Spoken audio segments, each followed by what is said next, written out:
There's a voice deep inside every dad calling him to lead. Society, vices, inner demons, negative thoughts try to dampen and drown out that voice, but it never goes away. Your wife feels it, your children feel it, and your heart and soul feel it too.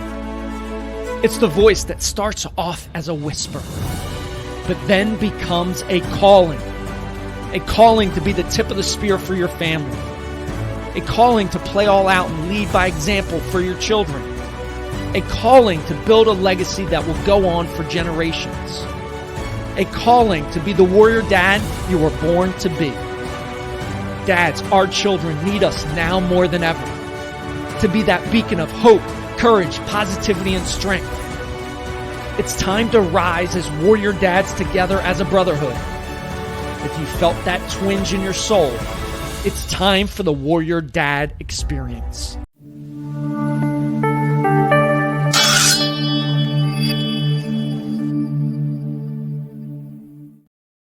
Welcome to the show. I am your host, Jeff Wickersham. Excited to have Bryce Kenny on the show. Bryce, welcome to the show. Hey, thanks for having me, man. That intro, my blood is boiling right now in the best way. Let's do this, man. That was awesome. Thank you, my friend. I'm pumped and excited for the discussion today.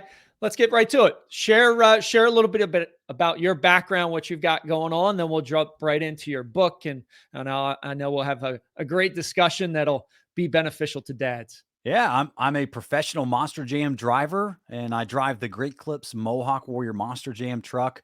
I like to say I'm a professional crash test dummy for a living, and I'm a newly published author. So we just came out with Geared for Life about a month ago, and having a blast, just getting these awesome conversations just like this, and getting to go out there in the world and share our message. It's a lot of fun. Awesome, and I know personally you're a fellow dad, right? Yes. Yeah. Married, 3 kids, 8, 6, and 2. And the 2-year-old thinks she's 13 already, which is amazingly difficult and fun. There you go. So let's talk about the new book, right? And share what the name is. Love the subtitle of it. And then what was the spark to write that book? Man. So the book is called Geared for Life, Making the Shift into Your Full Potential. And one of the reasons I wrote this book was because I had a really excellent father figure and grandfather figure. So my grandfather meant the world to me. He was my guy. He was my mentor. He passed in 2016, but I got to grow up and just watch him live life and chase his dreams and get through the really hard stuff as well. And so I remember sitting down and thinking, I wished he would have written a book. Even though I had miles in a race rig with him, getting to pick his brain and hearing about life from him, I always told him, like, man, you got to write a book, or you got to write a book, and you never did. And I think about how cherished I would take those words now, and still getting to go through that counsel. And so I said, I want my kids to have that as well. It's hard for me because you always think, okay, I'm 35 years old. Do I have life figured out? No. But one thing I am an expert on doing is finding my next gear. I don't think there's a secret to life, but I know what my gears are. I know when I need to go into my purpose gear, when I need to go into my being built for other people gear, my fail faster gear. I've got 7 gears that I constantly shift in and out of. And I want this book to be something that my kids can always use, just like I would have used that from my grandfather. I want them to be able to have it when they're 45 years old and they're struggling and they're like, man, is this really all there is to life? Maybe they go back, whether I'm still alive or not at that point. They can pick up Geared for Life and they can search through that. And that's what I want the reader to get to. They're going to probably steal some of my gears, but they're going to uncover some of their own as well. Gotcha. And the subtitle, Making the Shift into Your Full Potential. I love that. Where'd you come up with that? Why that as a subtitle? I think it's because we all are worried that we don't have all the right answers for life, right? And if we are asking that question, like, is this really it? You know, surely there's more. Surely I thought life would be better by the time I was this age, or I thought maybe I've heard a dad say, man, having kids wasn't all it was cracked up to be. And I'm like, oh man, he hasn't found his dad gear yet. But all in all, it's not about having all the right answers. It's not about even chasing happiness either. I'm a big believer. I'm like, man, everyone's just, do what makes you happy. I think that's terrible advice, by the way, but that's something else. I think when we looked at this book and I said, really making a shift into your full potential is a decision, but you have to know what you're going to shift into. And if you always know what gears you have available, then you can always get unstuck because if you're in first gear trying to hit the highway in first gear, you're going to blow the motor, right? You've got to get to second, then to third, then to fourth, then to fifth. Stop trying to shift from first gear to fifth gear as well. We just got to help you shift into your full potential by finding the next gear you didn't know you had. Okay. So you mentioned something in that description, stuck in a rut. And Yes. I find so many people, listen, I was there for many, many years, stuck in that rut. So what are some actionable strategies, tips, tactics that dads can use to get out of the rut? Because I come across dads all the time that are, 1 days, 2 days, 4 days, a week, a month, a year, 3 years, and they're like, it's Groundhog Day. I'm just so tired of Oh, it. Right. Right. oh yeah. Yeah. It's the daily grind, and Mhm. you are asking that question again. It's like, is this it? I think an actionable item right off the bat is to understand who you want to be as a dad, right? Mhm. What's the best version of yourself as a father, not just what you want to do. And here's what I mean by that. I come off the road from Monster Jam. I'm exhausted, right? I come in the door. I probably got up at 3 a.m. that morning to get on an airplane to fly home. And I'm a Okay. little bit of a zombie. I walk in, I sit on the couch, and my first tendency is to open up my phone to check on the social media post I made this past weekend to see if I need to adjust anything, that Mhm. kind of thing. My son will walk in. Hey, Dad, you want to go out and play RC cars? What I want to do in that moment is to not get off the couch, to not go do that thing with my son.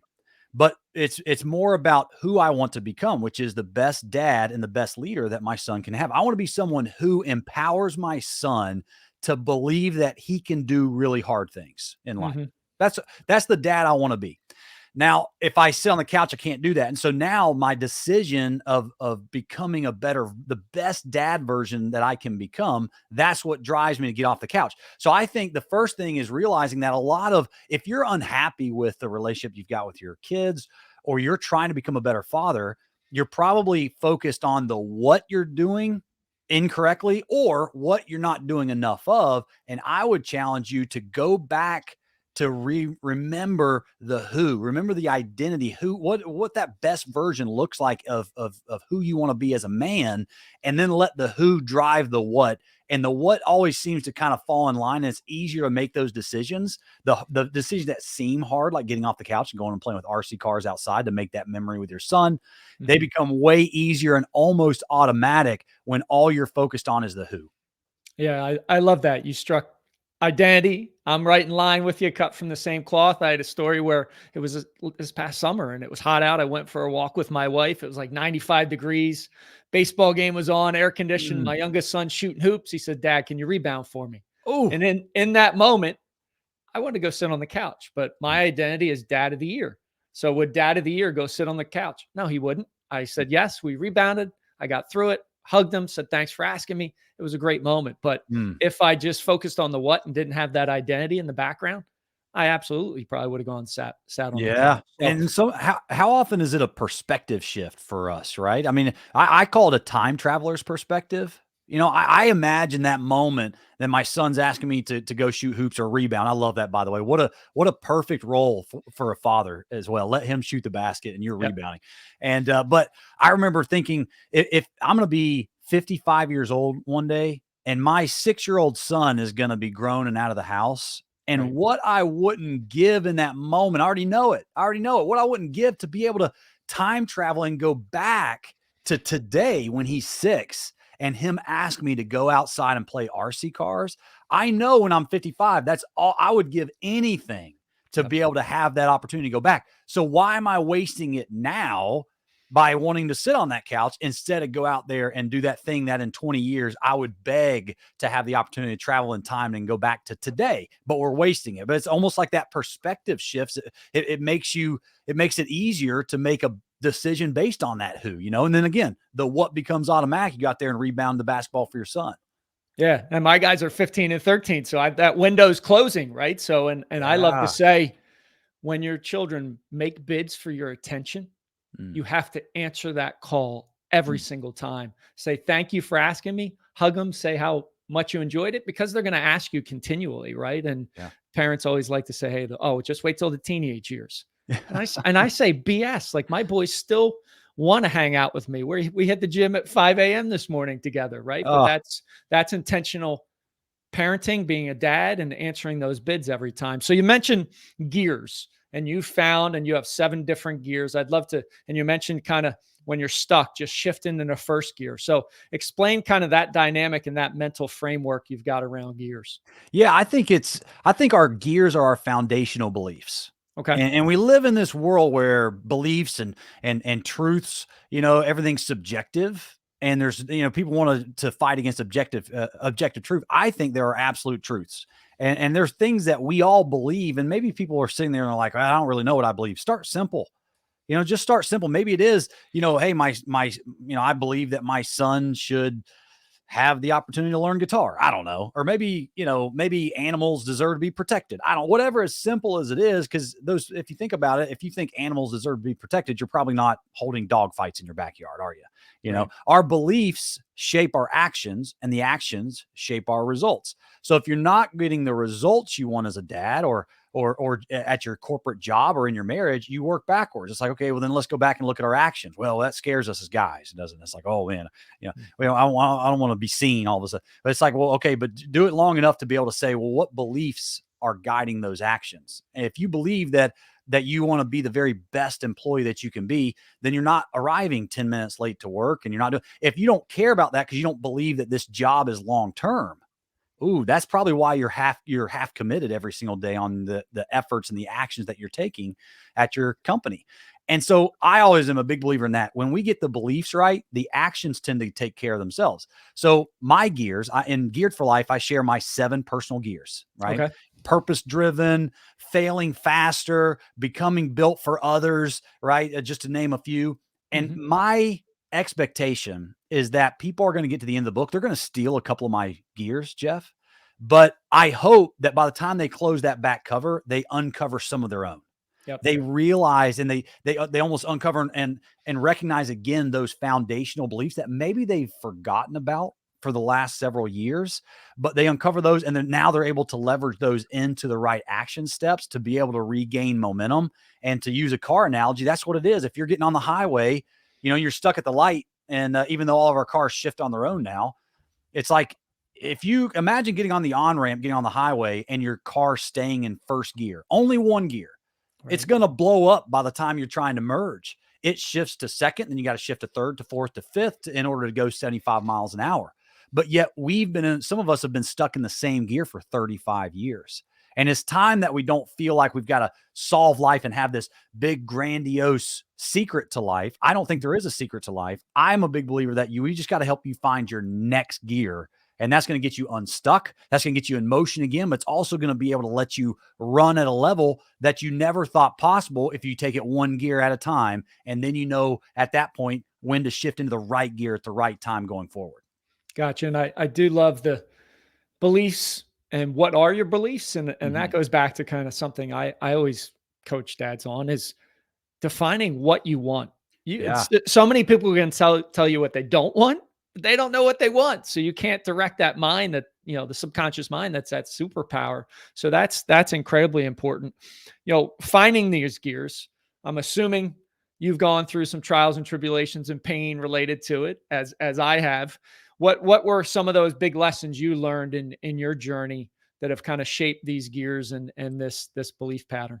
Yeah. I think that, man, I'm a product of really great mentorship. I'll be Okay. the first one to admit it. I'm not a self-made man. Of course, I don't think anybody is. And I'm a product of really great mentorship because I was able to avoid landmines as I went along, as many as I could that a mentor wasn't willing to let me get blown up on. Right. Okay. But my grandfather was so monumentally helpful for me. And I've credited him with so much of what I do today because I watched him chase a dream as a top fuel driver Okay. for years. That's what ignited my passion for motorsports. And I watched him use the platform of motorsports to do really good things, right? That helped shape my own identity because my who is I want to be someone who uses the platform of motorsports to impact the world.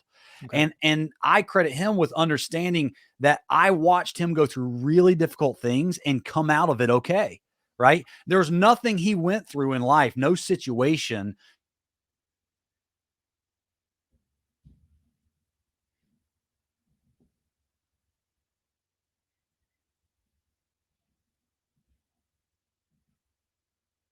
and I saw the impact to move forward and make things happen. So now my belief is to choose to believe rather than doubt, right? That's one of my big gears.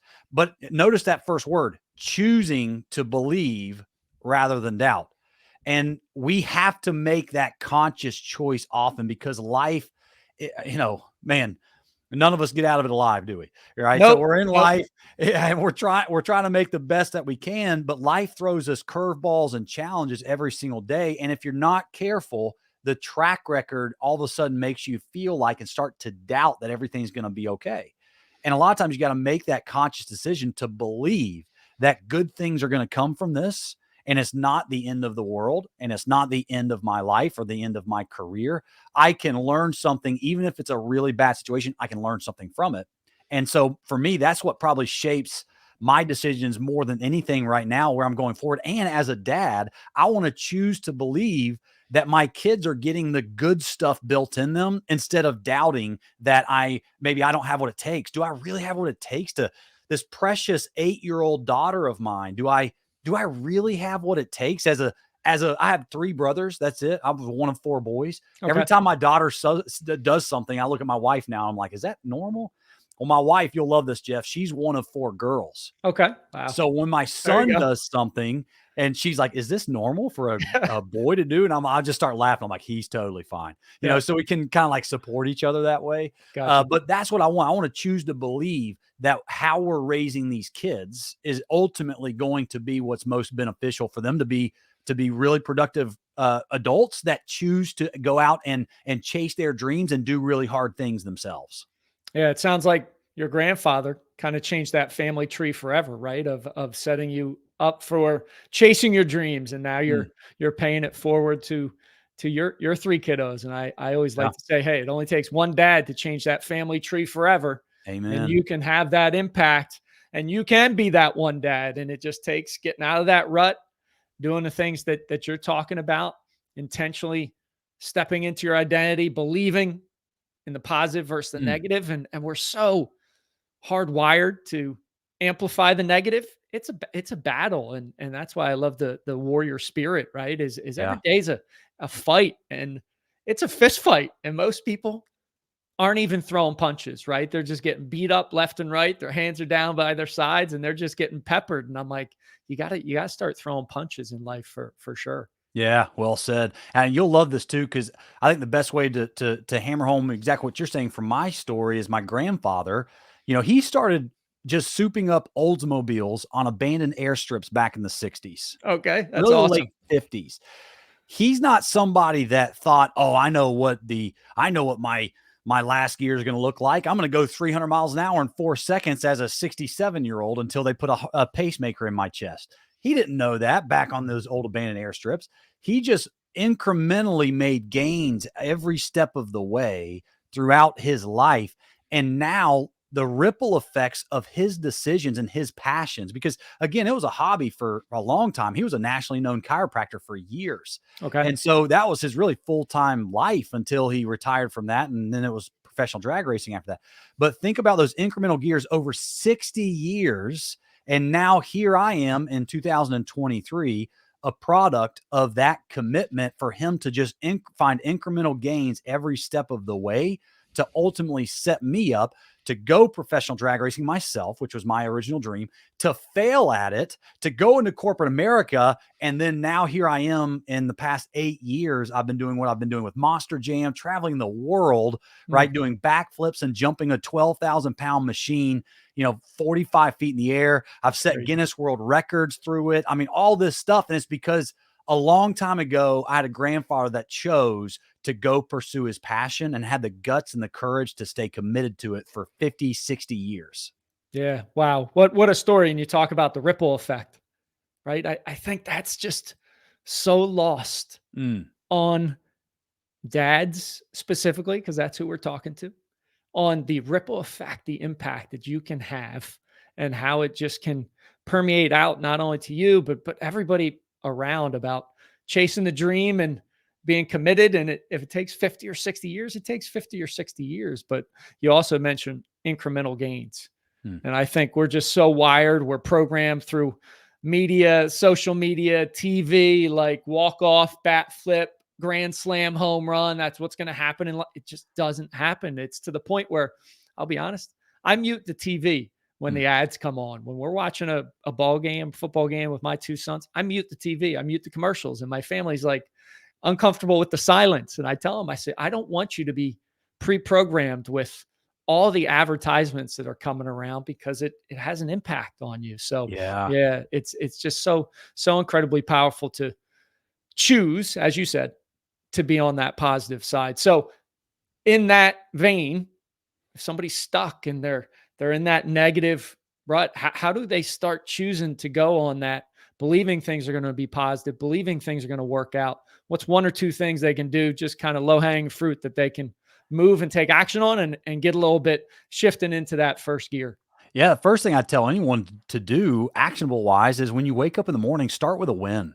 Mm-hmm. You know, how often do we start our days with little small failures, like you hit the snooze button twice, and then all of a sudden, because of that, you're late and you take a less of a shower and you just throw some clothes on. You're not looking your best because you're chasing your tail, instead of, you had a goal that morning before you, or, the night before you went to sleep, that you're going to get up and get an omelet. Well, no, now because you're late, you just grab a quick muffin and run out the door. You're 5 minutes late to work. Before you know it, you've had 7 failures before your day's really even gotten started. And no wonder by 10 o'clock, you're asking that question, is this really it?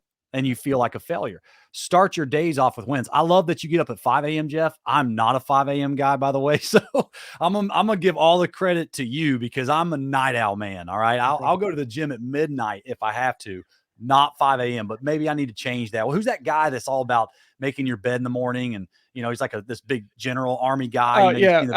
William McRaven. Yes, I'm not that guy, right? Yeah. I'm not. It's not even as much discipline in those daily moments. And I believe wholeheartedly in discipline.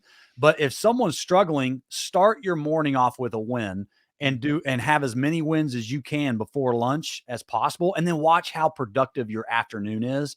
And the second thing I would say is, man, take a little bit of time, have some time to yourself to go back and say, man, what do I really believe? Like, yes, there's big questions, theological questions. Is there a God, right? That's a pretty big question to wrestle with. Does my life have meaning and purpose? Those are really heavy, big, important questions. But if you're freaking out and going, man, I don't know where to start with that, go back with the simple stuff. Just think, is grape juice good to drink? I don't know. I just came up with that because I drank grape juice before we started this. But, come up with something so simple, and you'll start to build on those beliefs. And those beliefs will drive your actions. Those actions will drive results. And your goal is not anything but momentum, because momentum, in my opinion, if you can get momentum going, it never lasts forever.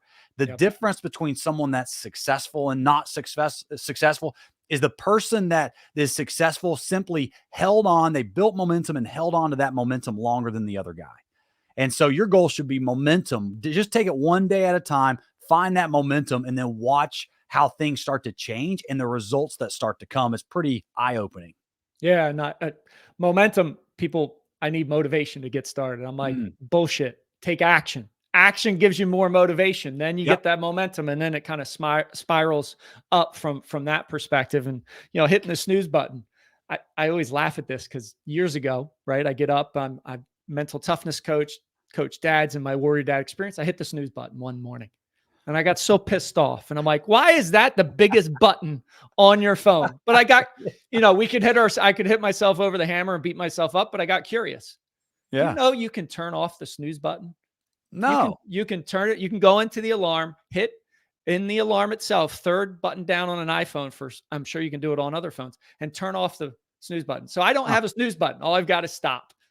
Problem solved. So I thought I'd share that. That's a good hack. Yeah. That was, why is it the biggest button on our phone? It's like they're sedating us to get 8 minutes of crappy sleep and get a loss and stay stuck. But that's for a different topic, different time. That's too good, man. That's awesome. Bryce, where can people find you? Where can they get the book? Yeah, Geared for Life is available anywhere books are sold. Everyone buys everything off Amazon now. It's definitely on Amazon, but Barnes & Noble, Books A Million. It's on Audible as well. So if you want to hear me, I actually talked through it, went to a studio, went through the whole book myself there. So if my voice is somehow soothing to you right now, go on Audible and pick that up. But follow along on social media. I do a lot on Instagram, so at Warrior Bryce, and follow along with the story. There's some cool stuff coming out of this book right now, and some of the feedback we're getting, and the best is yet to come. And I'd love to hear from anyone that picks it up, just to hear what they got from it and find out a couple of the gears that they uncovered themselves. Awesome, Bryce. Thanks for being on the show. Thank you, Jeff. Thanks for listening. Thanks for watching. Dare to be uncommon. Love, lead, legacy. Create a legendary day. And I'll talk to you soon.